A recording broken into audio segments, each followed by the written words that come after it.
ఉన్న బంగారాన్ని విడిపించి ఆ రోజు ఆన్లైన్ రేటుకే మేము కొంటాం. Sharma gold company. నమస్కారం, వెల్కమ్ టు సుమన్ టీవీ. నేను గీతాంజలి. 2025వ సంవత్సరం వచ్చేసింది. మరి ద్వాదశ రాశుల్లో జన్మించిన వారి జాతక ఫలితాలు ఏ విధంగా ఉండబోతున్నాయి? మెరుగైన ఫలితాల కొరకు ఎటువంటి పరిహారాలు వారు చేసుకోవాలి? మంచిగా ఉన్న రాశులు ఏవి, అంటే మంచి ఫలితాలను ఇచ్చేటువంటి రాశులు ఏ ఉన్నాయి, అలాగే చెడు ఫలితాలు ఏ రాశులు వారు అందుకోబోతున్నారు, ఈ వివరాలన్నీ ఇవాళ వీడియోలో నేను మీకు వివరిస్తాను. వివరించేందుకు ప్రస్తుతం మనతో పాటు ఉన్నారు ప్రముఖ జ్యోతిషులు బ్రహ్మశ్రీ నందిబట్ల శ్రీహరి శర్మ గురువు గారు. వారితో మాట్లాడదాం. గురుగారు నమస్కారం అండి. వాగర్థ వివ సంపృక్తౌ వాగర్థ ప్రతిపత్తయే జగతః పితరౌ వందే పార్వతీ పరమేశ్వరౌ. సదాశివ సమారంభాం శంకరాచార్య మధ్యమాం అస్మదాచార్య పర్యంతం వందే గురు పరంపరాం. ఆదిత్యాయ చ సోమాయ మంగళాయ బుధాయ చ గురు శుక్ర శనిభ్యశ్చ రాహవే కేతవే నమః. శృంగేరి జగద్గురు పీఠాధిపతులకి, కంచి పీఠాధిపతులకి నమస్కారములు తెలియజేసుకుంటూ కార్యక్రమాన్ని ప్రారంభిద్దాం.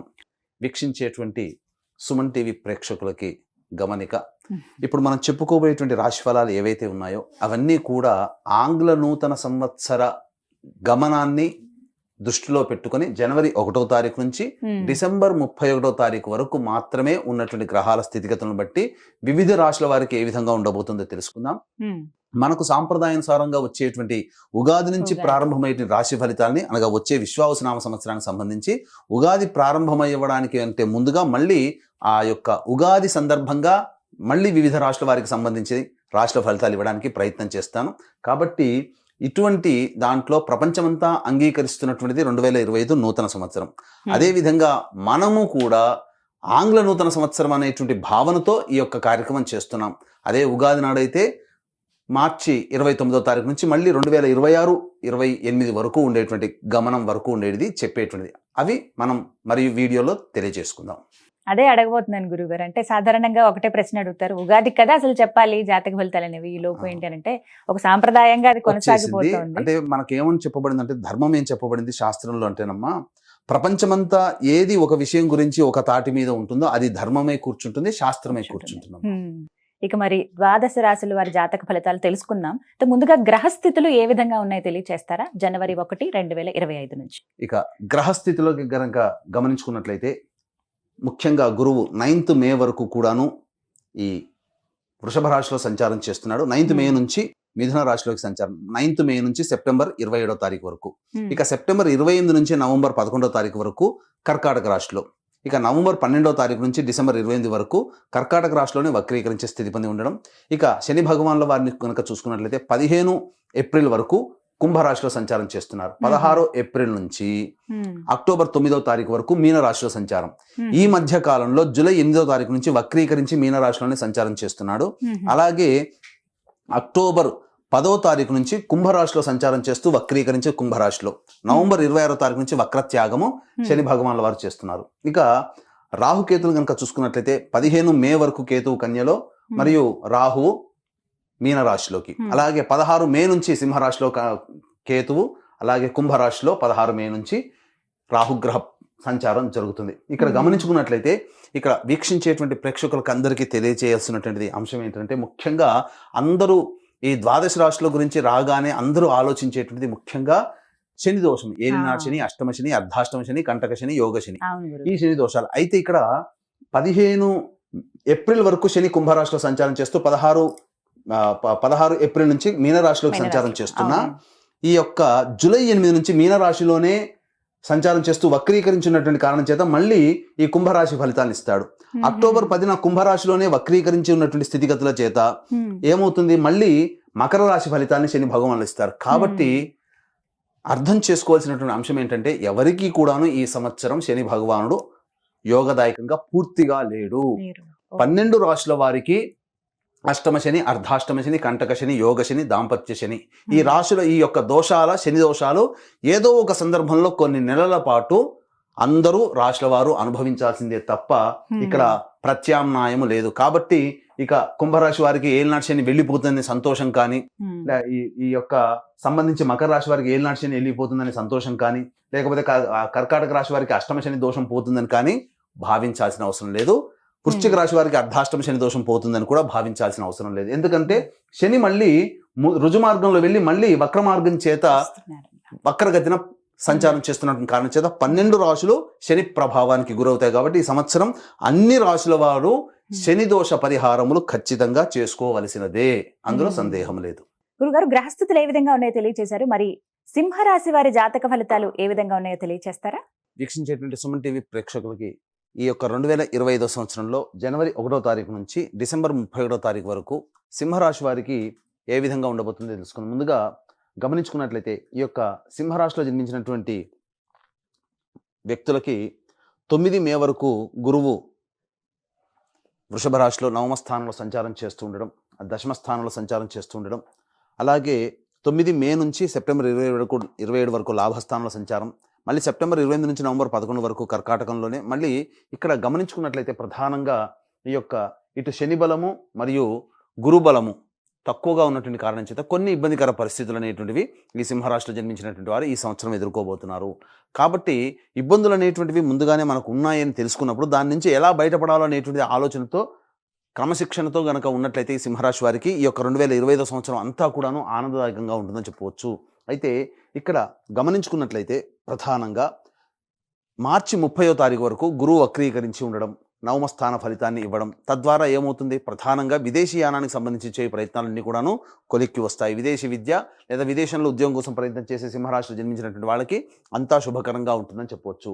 ఇక దశమస్థానం ఉన్నటువంటి సంచార ప్రభావం చేత ఎప్పుడు ఏప్రిల్ 1వ తారీఖు నుంచి 9 మే వరకు కూడా దశమ స్థానంలో సంచారం చేస్తుండడం. కాబట్టి ఈ యొక్క సింహరాశిలో జన్మించినటువంటి ఉద్యోగస్తులు ఎవరికైతే ఉంటారో వాళ్ళకి సాధారణమైనటువంటి ప్రమోషన్స్తో కూడుకున్నటువంటి బదిలీలు కానీ, లేకపోతే ఈ యొక్క ప్రమోషన్స్ అనేటువంటివి, కొత్త బాధ్యతలు అనేటువంటివి ఈ 1 ఏప్రిల్ నుంచి 9 మే వరకు మధ్యకాలంలో మీకు ఏర్పడతాయని చెప్పవచ్చు. ఇక 9 మే నుంచి సెప్టెంబర్ 27వ తారీఖు వరకు లాభస్థానంలో గురు సంచారం చేస్తున్నటువంటి ప్రభావం చేత మనం లాభం అంటే యోగదాయకంగా ఉంటుంది అనుకుంటాం. కానీ కొన్ని విపత్కర పరిస్థితులు గురుగ్రహ ప్రభావాలను ఎదుర్కోవాల్సి వస్తుంది. అంటే ఏమవుతుంది, ఉద్యోగంలో చేసేటువంటి వాళ్ళైతే అధికారుల యొక్క ఆగ్రహాలకు గురవడం, అలాగే తోటి ఉద్యోగస్తులు సహకరించకపోవడం, అలాగే వ్యాపారస్తులైతే కస్టమర్స్ వల్ల ప్రభావాలు ఎక్కువగా ఇబ్బందులు పడుతూ ఉండడం, అలాగే వృత్తుల్లో ఉన్న వాళ్ళైతే సహాయ సహకారాలు, పెద్దల యొక్క సహాయ సహకారాలు రాకపోవడం, అనుకున్నటువంటి పనులు, పెద్దవాళ్ళ నుంచి కావాల్సినటువంటి పనులు అన్నీ కూడాను డిలే అవుతుండడం ఈ యొక్క సింహరాశిలో జన్మించినటువంటి ఉద్యోగస్తులు, వ్యాపారస్తులు,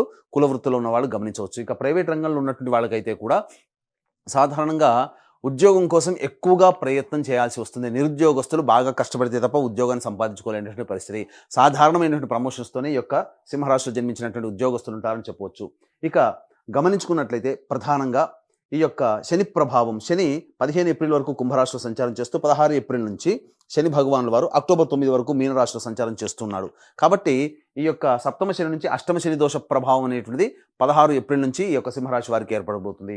అయితే అష్టమ శని దోషం వల్ల చాలా ఇబ్బందులు అనేటువంటివి ఉంటాయి. కానీ ఎక్కువ కాలం ఉంటుందంటే జూలై 8వ తారీఖు నుంచి మళ్ళీ వక్రీకరించి స్థితి పొంది ఉండడం, మళ్ళీ సప్తమ శని ప్రభావాన్ని కలిగి ఉండడం, తర్వాత అక్టోబర్ 10న కుంభరాశిలో సంచారం చేస్తూ వక్రీకరించి స్థితి పొంది ఉండడం, అక్టోబర్ 10వ తారీఖు నుంచి నవంబర్ 26వ తారీఖు వరకు ఉన్నటువంటి సమయం ఏదైతే ఉంటుందో ఈ యొక్క సింహరాశిలో జన్మించినటువంటి వారికి శని అనుకూలంగా ఉండేటువంటి సమయం ఈ సమయం మాత్రమే. మిగతా సమయంలన్నీ కూడాను ఇబ్బందికర పరిస్థితులు అనేటువంటి సింహరాశి వారికి గోచరమవుతున్నాయి. కాబట్టి మీరు ఏదైనా కానీ కింది వాళ్ళ సహాయ సహకారాలు కానీ, శని బలం ఉండి అనేక రకాలైనటువంటి అవకాశాలు ఏవైనా కావాలనుకునేటువంటి వాళ్ళు ముఖ్యంగా ఈ సంబంధించినటువంటి అక్టోబర్ 10 నుంచి నవంబర్ 26 మధ్యకాలంలోనే మీకు యోగదాయకంగా ఉంటుందని చెప్పవచ్చు. ఇక కేతువు ఎప్పుడైతే రాశిలోకి ప్రవేశం చేసి 16 మే నుంచి ప్రవేశం చేస్తాడో, అలాగే సప్తమ స్థానంలో రాహు ప్రభావం ఉంటుందో, ముఖ్యంగా చేసేటువంటి ప్రతి పనులు కానీ, ఎదుటి వాళ్ళ నుంచి సహాయ సహకారాలు పొందేటువంటి స్థితిగతులు కానీ 16 మే నుంచి కొంత తగ్గుముఖం పడతాయి. జీవిత భాగస్వామి, వ్యాపార భాగస్వాములతో పొరపచ్చాలు వచ్చే అవకాశం ఈ యొక్క సింహరాశిలో జన్మించినటువంటి వారికి 16 మే తర్వాత ఉంది. కాబట్టి జాగ్రత్తలు పాటించండి. ముఖ్యంగా ఈ రాశిలో జన్మించినటువంటి రాజకీయ ప్రముఖులు ఎవరైతే ఉంటారో వారు ప్రజాదరణ కోల్పోయే అవకాశాలు ఉంటాయి. కాబట్టి జనరంజకంగా ప్రజలకి అభిప్రాయం మేరకు నడుచుకోవడం ద్వారా మీ యొక్క సొంత అభిప్రాయం కంటే కూడా ప్రజాభిప్రాయాన్ని దృష్టిలో పెట్టుకుని రాజకీయ రంగంలో ఉన్నటువంటి వాళ్ళు గనక చేసినట్లయితే తప్పకుండా చాలా మటుకు ప్రజల యొక్క ఆదరణ పొంది దోషములు తగ్గుతాయని చెప్పవచ్చు. ముఖ్యంగా ఏదైతే గొప్ప పదవి కానీ లేకపోతే గొప్ప బాధ్యతలు కానీ ఆశిస్తుంటారో కొంత నిరాశ పడక తప్పదు అని చెప్పవచ్చు. ఇక ఈ యొక్క సింహరాశిలో జన్మించినటువంటి కళారంగంలో ఉన్నటువంటి వారు సినీ రంగము, టీవీ రంగము, అలాగే electronic and printing media, social media, ఇటువంటి రంగంలో నాటక వృత్తులు, సంగీతము, సాహిత్యము, సంబంధించినటువంటి నాటకాలు, వీటన్నిటిలో నాట్యములు, వీటన్నిటి వృత్తుల్లో అనగా కళారంగంతో సంబంధం ఉన్నటువంటి అన్ని వృత్తుల్లో ఉన్నటువంటి వాళ్ళకి ఆదాయం అంతంత మాత్రంగా ఉంటుంది. వచ్చిన ప్రాజెక్టులన్నీ దగ్గర దాకా వచ్చి వెనక్కి వెళ్ళిపోతాయి. అయితే చెప్పిన విధంగా అక్టోబర్ 10 నుంచి నవంబర్ 26 మధ్య కాలంలో మాత్రం మీరు సంవత్సరం అంతా ఇబ్బంది పడుతున్నటువంటిదంతా ఈ అక్టోబర్ 10 నుంచి నవంబర్ 26 మధ్య కాలంలో ఉన్నటువంటివి మీకు తొలగిపోతాయి అని చెప్పవచ్చు. ఇక గమనించుకున్నట్లయితే ప్రధానంగా ఈ యొక్క సంబంధించినటువంటి విద్యార్థులు బాగా కష్టపడితే తప్ప ఫలితాన్ని పొందలేనటువంటి పరిస్థితి. గురుగ్రహ ప్రభావము మనకు ఈ యొక్క సింహరాశిలో జన్మించినటువంటి వారికి సెప్టెంబర్ 27వ తారీఖు మే 9 నుంచి సెప్టెంబర్ 27వ తారీఖు మధ్య కాలంలో అనుకూలంగా లేని కారణం చేత కొన్ని ఇబ్బందికర పరిస్థితులు. కాబట్టి విదేశీయానం విదేశీ ప్రయత్నం చేసేటప్పుడు ఆచితూచి స్పందించండి. దైవానుగ్రహాన్ని పెట్టుకొని ఈ మే 9 నుంచి సెప్టెంబర్ 27 మధ్య కాలంలో కనుక మీరు ప్రయత్నం చేస్తే అనుకున్న విధంగా విదేశీయానము చేయవచ్చు. పరీక్షలలో కూడా ఎక్కువగా కష్టపడాలి. పోటీ పరీక్షలు మే 9 నుంచి సెప్టెంబర్ 27 మధ్య కాలంలో ఉన్నట్లయితే మీరు అంచనా వేసుకున్నటువంటి పోరాటం కంటే కూడా ఎక్కువగా పోరాడితే తప్ప మీరు అనుకున్నటువంటి ఫలితాలు పొందలేకపోతారు. జ్ఞాపక శక్తి కొంత తక్కువగా ఉండే అవకాశం ఉంది. కాబట్టి ధ్యానం అలవాటు చేసుకునే ప్రయత్నం చేయండి. అయితే మే 9 లోపల ఏవైతే పోటీ పరీక్షలు ఉంటాయో వాటిట్లో మాత్రం మీరు సంపూర్ణమైనటువంటి విజయాన్ని పొందుతారని చెప్పవచ్చు. ఇక ఈ యొక్క సింహరాశిలో జన్మించినటువంటి రైతులకైతే ప్రధానంగా గమనించుకున్నట్లయితే 2 పంటలు అనేటువంటివి సాధారణమైనటువంటి లాభాలు అనేటువంటివి పొందుతారు. కాబట్టి అత్యాశకు పోయి కొత్త పంటలు వేయడం లేదా కమర్షియల్ పంటలు వేయడం తద్వారా ఉన్న లాభం కంటే నష్టం ఎక్కువగా వచ్చే అవకాశం ఉంది. కాబట్టి తెలిసిన పంటలోనే మీరు పూర్వం వల్లనే మీరు వేసుకున్నట్లయితే ఈ యొక్క సంవత్సరం కొంతవరకు మీరు కష్టాలు నష్టాల నుంచి బయటపడవచ్చు అని చెప్పవచ్చు. అయితే ప్రధానంగా డబ్బులు అనేటువంటిది ఈ మే 9 నుంచి సెప్టెంబర్ 27 మధ్య కాలంలో ఎవరికి అప్పుగా ఇవ్వకండి. లేదా రాని బాకీలు వసూలు కావడం కోసం చాలా కష్టపడాల్సి వస్తుంది. ఈ యొక్క సందర్భంగా మీకు గమనించుకున్నట్లయితే ప్రధానంగా ధనానికి సంబంధించినటువంటి ఏవైతే ఉంటాయో అవి ప్రధానంగా సెప్టెంబర్ 28 నుంచి నవంబర్ 11 మధ్య కాలంలో పుణ్యక్షేత్ర సందర్శనము కానీ లేకపోతే ఎన్జిఓ కార్యక్రమాలకి మీ డబ్బు వినియోగిస్తుంటారు. అంటే సేవా దృక్పథంతో మీ యొక్క డబ్బులు ఖర్చు అవుతాయని చెప్పవచ్చు. ఇక గమనించుకున్నట్లయితే ఈ యొక్క ప్రధానంగా మళ్ళీ నవంబర్ 12 నుంచి డిసెంబర్ వరకు కూడా కర్కాటకంలో వక్రీకరించినటువంటి కారణం చేత మే 9 నుంచి సెప్టెంబర్ 27 మధ్య కాలంలో ఎలాంటి పరిస్థితులు ఉంటాయో నవంబర్ 12 నుంచి డిసెంబర్ 28 వరకు కూడాను అలాంటి పరిస్థితులే మీకు ఉంటాయని చెప్పవచ్చు. ఇక ముఖ్యంగా గమనించుకున్నట్లయితే ఉద్యోగస్తులు నిరుద్యోగస్తులు కానీ ఉద్యోగం లభించడం కోసం ఏ సమయంలో మీరు ప్రయత్నం చేయాలి. ఆల్రెడీ ఉద్యోగం చేస్తుంటారు, కొత్త ఉద్యోగం కోసం ప్రయత్నం చేస్తున్నట్లయితే ఏ సమయంలో ప్రయత్నం చేస్తే లాభసాటిగా ఉంటుంది, అనుకున్నటువంటిది ఉద్యోగం లభిస్తుంది అంటే కొన్ని విషయాలు మీకు తెలియజేస్తాను. ప్రధానంగా జనవరి 11 నుంచి ఫిబ్రవరి 11 మధ్య కాలంలో అద్భుతమైన కాలము, నూతన ఉద్యోగ ప్రాప్తి అనేటువంటిది లభిస్తుంది.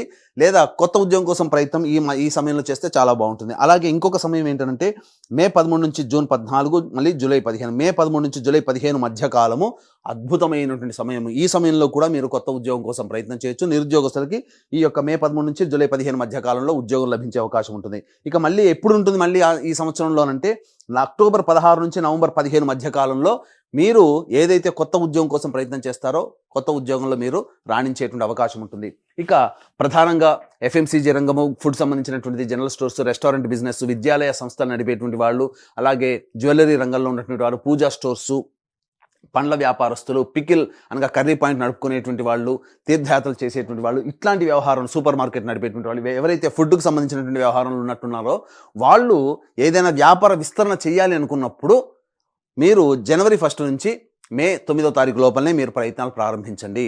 తత్ఫలితంగా మీరు ఆ మే 9 తర్వాత చేసే ప్రయత్నాలన్నీ కూడాను మందకొడిగా సాగుతాయి. లాభం కంటే కొంత నష్టం కూడా చవి చూడాల్సి వస్తుంది. కాబట్టి మే 9 లోపలనే, జనవరి 1 నుంచి మే 9 లోపలనే ఈ రంగంలో ఈ వృత్తుల్లో ఉన్నటువంటి వాళ్ళు తప్పకుండా ప్రయత్నం చేస్తే మీరు అభివృద్ధి బాటలో ఉంటారని చెప్పవచ్చు. ఇక చర్మ సంబంధమైనటువంటి చర్మ సంబంధమైనటువంటి వ్యాపారస్తులు, స్టీల్ వ్యాపారస్తులు, ఐరన్తో వ్యాపారం చేసేటువంటి వాళ్ళు, ఎడిబుల్ ఆయిల్స్, అలాగే సంబంధించి ఆటో ఆయిల్స్ రంగంలో ఉన్నటువంటి వాళ్ళు, ఐరన్తో ఉన్నటువంటి ఏ వృత్తిలో ఉన్నటువంటి వాళ్ళైనా కానీ ప్రధానంగా అక్టోబర్ 10 నుంచి నవంబర్ 26 మధ్య కాలంలో ఉన్నటువంటి సమయం అద్భుతంగా ఉంటుంది. ఈ సింహరాశిలో జన్మించినటువంటి వారికి నూతన ప్రయత్నాలు అనేటువంటి చేయకుండా ఉండడమే మేలనేటువంటి విషయాన్ని గమనించుకోవాలి. ఈ యొక్క సింహరాశిలో జన్మించినటువంటి వారికి ప్రధానంగా మే 9వ తారీఖు లోపల లాయర్లుగా ఉన్నటువంటి వాళ్ళకి ప్రమోషన్స్ అనేటువంటివి ఉంటాయి, పదవి లభిస్తుంది. అలాగే రియల్ ఎస్టేట్ రంగంలో ఉన్నటువంటి వారు కొత్త ప్రాజెక్టులు చేపట్టకపోవడమే చాలా మంచిది అనేటువంటి విషయాన్ని గమనించుకోవాలి. ఉన్న ప్రాజెక్టుని కంటిన్యూ చేసుకుంటూ ఏదైనా కానీ అభ్యంతరంగా ఇంకా నిరభ్యంతరంగా చేయాలి, తప్పదు, గత్యంతరం లేని పరిస్థితుల్లో వ్యాపార విస్తరణ చేయాలని అంటే ఎక్కువ డబ్బుని అప్పుగా తెచ్చి మాత్రం చేయకండి. ఉన్న దాంతోనే మీరు సర్దిపుచ్చుకునే విధంగా ఈ సంవత్సరం గడుపుకున్నట్లయితే సింహరాశిలో జన్మించినటువంటి రియల్ ఎస్టేట్ వ్యాపారస్తులు, లాయర్ సంబంధించినటువంటి వాళ్ళు, మైనింగ్ వ్యాపారస్తులు, వీళ్ళందరూ కూడా ఎలక్ట్రికల్ అండ్ ఎలక్ట్రానిక్స్ రంగంలో ఉన్నటువంటి వారు వీళ్ళందరికీ కూడాను యోగదాయకంగా ఉంటుంది. ఎప్పుడు ఎక్కువగా డబ్బులు అప్పు తెచ్చి పెట్టుకోకుండా ఉన్నట్లయితే. ఇక గమనించుకున్నట్లయితే ప్రధానంగా ఈ యొక్క సింహరాశిలో జన్మించినటువంటి వారికి ఈ సంబంధించినటువంటి అన్ని రంగాలలో ఏ సమయంలో బాగుంటుంది, జనవరి 1 నుంచి మే 9 తారీఖు వరకు, అలాగే అక్టోబర్ 10 నుంచి నవంబర్ 26 తారీఖు మధ్య కాలంలో కొంతవరకు యోగదాయకమైనటువంటి పరిస్థితులను పొందుతారు. ఏ తర్వాత చెప్పొచ్చేది ఏమిటంటే, ఈ యొక్క రాశిలో జన్మించినటువంటి వారికి శుభాశుభ మిశ్రమం అనేటువంటిది ఉంటుంది. ఈ రాశిలో జన్మించినటువంటి స్త్రీలు కుటుంబంలో పేరు ప్రఖ్యాతులు సంపాదించుకోవడం కోసం చాలా కష్టపడాల్సి ఉంటుంది. అలాగే మీరు ఎంత ప్రయత్నం చేసినా, మీరు ఎంత అభిమానాన్ని, ప్రేమను చూపించినా కుటుంబ సభ్యుల నుంచి అంతగా మీరు ఎక్స్పెక్ట్ చేసేటువంటిది రాకపోవడం, తద్వారా కొంత మానసికమైనటువంటి వ్యధకి గురయ్యేటువంటి అవకాశాలు గోచరమవుతున్నాయి. అయితే ప్రధానంగా గమనించుకున్నట్లయితే ఈ యొక్క మే 9 నుంచి సెప్టెంబర్ 27 మధ్య కాలంలో ఈ యొక్క సంబంధించినటువంటి రాశిలో జన్మించినటువంటి స్త్రీలకి అనారోగ్య సమస్యలు పెరిగేటువంటి అవకాశం ఉంటుంది. ఇండైజెషన్, అసిడిటీ ప్రాబ్లంతో వచ్చేటువంటి అవకాశాలు ఉంటాయని చెప్పొచ్చు. ఇక ముఖ్యంగా ఈ సంబంధించినటువంటి 16 ఏప్రిల్ నుంచి జూలై 8వ తారీఖు ఉన్నటువంటి మధ్యకాలంలో అనారోగ్య సమస్యలు, మోకాళ్ళ నొప్పులు, కాళ్ళల్లో బలం లేకపోవడం, ఇలాంటి కొంత ఇబ్బందికర పరిస్థితులు, శరీరంలో బలం లేకపోవడం అనేటువంటిది ఈ యొక్క సింహరాశిలో జన్మించినటువంటి స్త్రీ పురుషులు పొందుతారని చెప్పొచ్చు. అయితే ప్రధానంగా వివాహానికి సంబంధించి ప్రయత్నాలను కూడా కొలిక్కి వస్తాయి. మే 9వ తారీఖు లోపల వివాహం నిశ్చయమయ్యే అవకాశం ఉంటుంది. మళ్ళీ ఇంకా ఎప్పుడు ఇలాంటి అవకాశం ఉంటుంది అని అనుకుంటే, ప్రధానంగా జూలై 8వ తారీఖు నుంచి అక్టోబర్ 10వ తారీఖు వరకు ఉన్నటువంటి సమయం వివాహానికి అనుకూలంగా ఉండేటువంటి సమయంగా చెప్పవచ్చు. కాబట్టి మే 9 లోపలైనా, జూలై 8 నుంచి అక్టోబర్ 10వ తారీఖు లోపలైనా కానీ వివాహానికి అనుకూలంగా ఉంటుంది. అయితే ప్రధానంగా ఈ యొక్క రాశిలో జన్మించినటువంటి దంపతుల మధ్య లేదా వ్యాపార భాగస్వాముల మధ్య కొంత పొరపచ్చాలు వచ్చే అవకాశం ఉంది. కాబట్టి మాటని తక్కువగా వాడుకుంటూ లౌక్యంతో వ్యవహరించినట్లయితే జీవిత భాగస్వామితోనూ, వ్యాపార భాగస్వామితోనూ అంతగా ఇబ్బందికర పరిస్థితులు అనేటువంటివి ఎదురవవు. ఏ తర్వాత ఈ యొక్క సింహరాశిలో జన్మించినటువంటి వారికి సామాన్యమైనటువంటి యోగదాయకమైనటువంటి పరిస్థితులే ఉంటాయని చెప్పవచ్చు. సింహరాశి వారు మెరుగైన ఫలితాలు పొందాలంటే గనక ఎటువంటి పరిహారాలు చేసుకుంటే మంచిదంటారు? ఈ సింహరాశిలో జన్మించినటువంటి వారు ప్రతిరోజు కూడాను కాలభైరవాష్టక పారాయణము, రుద్ర కవచము అనేటువంటిది కనుక పారాయణం చేసుకున్నట్లయితే చక్కగా సమస్యలన్నీ కూడా సమతిపోతాయని చెప్పవచ్చు. అయితే ఇక్కడ ప్రధానంగా ఈ యొక్క సింహరాశిలో జన్మించినటువంటి వారికి ఈ సంవత్సరం వారి యొక్క సంకల్పం అనేటువంటిది నెరవేరాలి. అంటే వాళ్ళకి జీవితం యోగదాయకంగా ఉండాలి, గత సంవత్సరం కంటే ఇంకా మెరుగైన స్థితిలో ఉండాలి అనేటువంటి యొక్క ఉద్దేశంతో ఈ యొక్క సింహరాశిలో జన్మించినటువంటి వారికి ప్రధానంగా ప్రభావం ఎలా ఉంటుంది, సింహరాశి వారి ప్రభావం ఎలా ఉంటుంది అని అంటే, వివాహం అయితే గనక భార్య లేదా భర్త జాతకము, పిల్లల జాతకాలు మీ మీద ప్రభావం ఉంటుంది. అలాగే వివాహం కాకపోతే తల్లిదండ్రులు, తోడబుట్టిన వాళ్ళ జాతకం ప్రభావం కూడా మీ మీద ఉంటుంది. కాబట్టి ఈ యొక్క సింహరాశిలో జన్మించినటువంటి వారికి చక్కగా దైవానుగ్రహం తక్కువగా ఉన్నటువంటి కారణం చేత దైవానుగ్రహం అందరికీ అందించాలనేటువంటి ఒక సదుద్దేశంతో ఈ 2025 సంవత్సరంలో మీ రెజల్యూషన్స్ అన్నీ కూడాను పూర్తి చేయించాలనేటువంటి సదుద్దేశంతో ఈ యొక్క జనవరి 13వ తారీఖు రోజున అద్భుతమైనటువంటి రోజు, పుష్య పౌర్ణమి రోజు, ఆ రోజున శ్రీకారం చుట్టబోతున్నాం. ప్రతి నెల ఒక్కొక్క పుణ్యక్షేత్రంలో మీ కుటుంబ సభ్యుల గోత్రనామాదులతో సర్వదోష నివారణ పూజలు, హోమాలు అనేటువంటి చేయించడం జరుగుతుంది. అలాగే శని ప్రభావము 12 రాశుల వారికి ఉంటుంది. కాబట్టి గత జన్మ కర్మదోష నివారణార్థమై హోమాది కార్యక్రమాలు ప్రతి నెల ఒక్కొక్క పుణ్యక్షేత్రంలో ఒక్కొక్క రోజున చేయించడం జరుగుతుంది మీ కుటుంబ సభ్యుల గోత్రనామాలతో. వీరికి సంబంధించినటువంటి వివరాలకి సంబంధించినటువంటి రిజిస్ట్రేషన్ వివరాలు కార్యక్రమ తదనంతరం కాంటాక్ట్ చేసి తెలుసుకోవచ్చు. అలాగే తండ్రి వైపు, భర్త వైపు 6 తరాలు, తల్లి వైపు, భార్య వైపు 3 తరాల్లో ఏమైనా కుటుంబంలో దుర్మరణాలు ఉన్నా, అలాగే liver problem, kidney problem, cancer రోగాలతో మరియు 60 సంవత్సరాల లోపల మీ కుటుంబ సభ్యులు ఏ విధంగానైనా చనిపోయినా వాటిని పితృదోషం అని అంటారు. కాబట్టి ఇటు పితృదోష నివారణకి ప్రతి నెల కూడాను పితృదోష నివారణ కార్యక్రమాలు జరిపించడం జరుగుతుంది. అవకాశం ఉన్న వాళ్ళు కార్యక్రమ తదనంతరం కాంటాక్ట్ చేసి తెలుసుకోవచ్చు. ఇక ఈ యొక్క సింహరాశిలో జన్మించినటువంటి వారికి మీకు ఏవైతే ఈ చెప్పబడినటువంటి ఫలితాల కంటే ఇంకా విభిన్నంగా మీ యొక్క జన్మజాతకం ఉందనంటే, మీ యొక్క జన్మజాతకంలోని నడుస్తున్నటువంటి గ్రహ దశాంతర దశల యొక్క ప్రభావాలు. కాబట్టి దగ్గరలోని మంచి ఉపాసనా పరులైనటువంటి జ్యోతిష్యులను సంప్రదించి వారి సలహాలు, సూచనలు కనుక పాటించినట్లయితే మరింత మెరుగైన జీవితాన్ని పొందుతారని ఆశిస్తూ సర్వం శ్రీ ఉమామహేశ్వర పరబ్రహ్మార్పణమస్తు. చాలా చక్కగా వివరించారు గురువు గారు. ధన్యవాదాలండి.